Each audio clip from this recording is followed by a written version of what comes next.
Assalamualaikum warahmatullahi wabarakatuh. Perkenalkan, nama saya Bella Esti Kustina dari Prodi PAIS 1B dengan NIM 20531028. Baiklah, saya akan presentasikan artikel karya ilmiah saya yang berjudul Eksistensi Kedudukan Bahasa Indonesia di Era Globalisasi dalam Perkembangan Teknologi. Dari abstrak, bahasa Indonesia adalah bahasa nasional yang merupakan bahasa asli kita sebagai warga negara Indonesia.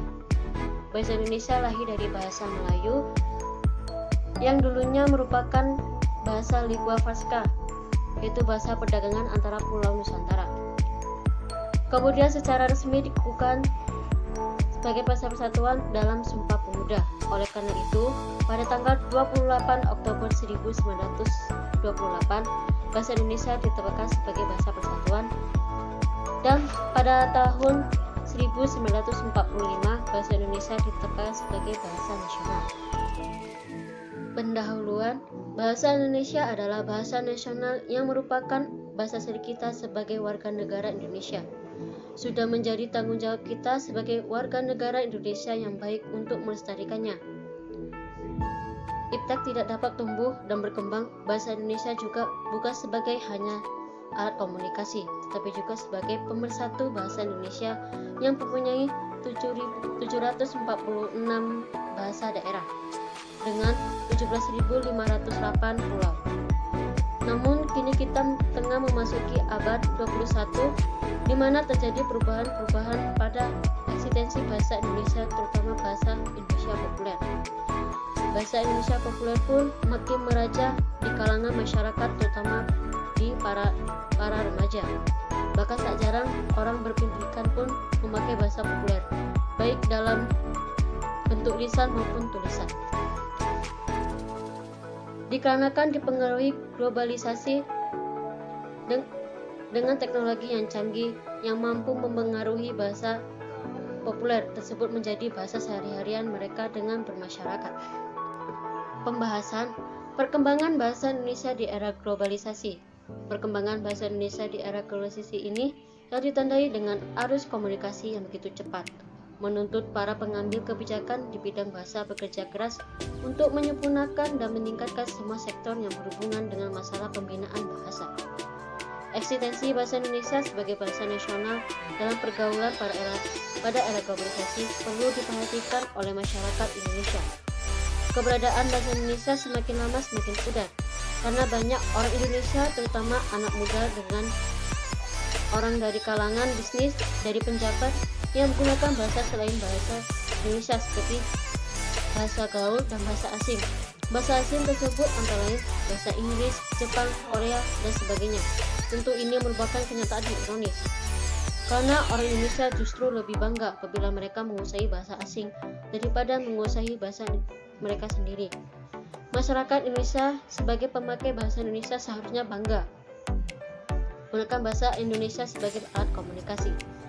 Dengan bahasa Indonesia, mereka dapat menyampaikan perasaan dan pikiran mereka dengan sempurna, dengan lengkap kepada orang lain.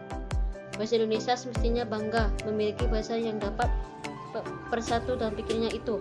Namun kenyataannya tidak demikian. Rasa bangga bahasa Indonesia belum tertanam pada setiap orang Indonesia. Rasa menghargai bahasa asing masih harus mendapatkan pada sebagai perorangan Indonesia. Mereka menganggap bahwa bahasa asing lebih tinggi derajatnya ketimbang bahasa nasional mereka sendiri. Sebagai berikut fenomena negatif yang terjadi di tengah-tengah masyarakat antara lain sebagai berikut. Yang utama, banyak orang Indonesia memperlihatkan dengan bangga kemahirannya menggunakan bahasa Inggris walaupun mereka tidak menguasai bahasa Indonesia yang baik. Yang kedua, banyak orang Indonesia merasa malu apabila mereka tidak menguasai bahasa asing, tetapi tidak pernah merasakan malu dan kurangnya apabila tidak menguasai bahasa Indonesia. Yang ketiga, banyak orang Indonesia menganggap remeh bahasa Indonesia dan tidak mau mempelajari karena merasa dirinya lebih menguasai bahasa Indonesia dengan baik.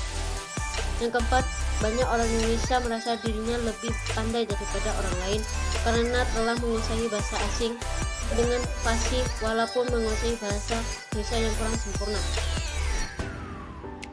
Masyarakat lebih bangga menggunakan bahasa asing ketimbang bahasa Indonesia. Mereka merasa lebih pintar apabila menguasai bahasa asing, padahal mereka tidak dapat menguasai bahasa Indonesia dengan baik. Di era globalisasi ini adalah tentang bagaimana bahasa Indonesia yang merupakan mempertahankan bahasa Indonesia di tengah pergaulan dunia.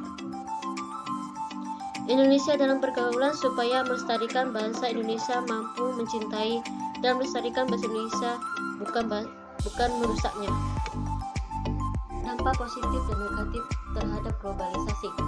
Yang pertama, bahasa Indonesia mulai dikenal oleh dunia internasional karena terbukti adanya beberapa universitas di luar negeri yang mempunyai fakultas sastra bahasa Indonesia, karena menurut mereka negeri kita ini adalah negeri yang subur dan kaya raya, mempunyai bermacam-macam budaya, flora, fauna, serta potensi-potensi lainnya. 2. Meningkatnya pengetahuan masyarakat internasional tentang bahasa Indonesia. Yang ketiga, meningkatnya terjemahan buku-buku ke dalam bahasa Indonesia.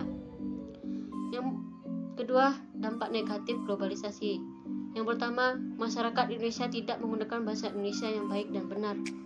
Yang kedua, berkurangnya minat generasi muda untuk mempelajari bahasa Indonesia. Yang ketiga, bercampurnya bahasa Indonesia dengan bahasa asing.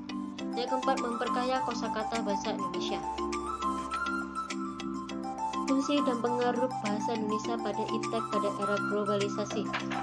Sebagai alat komunikasi, memiliki fungsi sebagai sumber informasi yang berperan penting dalam kehidupan manusia, namun juga memiliki dampak positif dan negatif. Dampak positif perkembangan iptek yang pertama, memberikan berbagai kemudahan. Perkembangan iptek mampu membantu manusia dalam beraktivitas, terutama yang berhubungan dengan kegiatan perindustrian dan telekomunikasi. Yang kedua, mempermudah meluasnya berbagai informasi merupakan hal yang sangat penting bagi kita. Dampak negatif perkembangan iptek mempengaruhi pola pikir masyarakat Indonesia adalah dalam masyarakat konsumtif dan penasaran serta suka dengan hal yang baru, terutama sekali dengan adanya berbagai perubahan pada berbagai peralatan elektronik.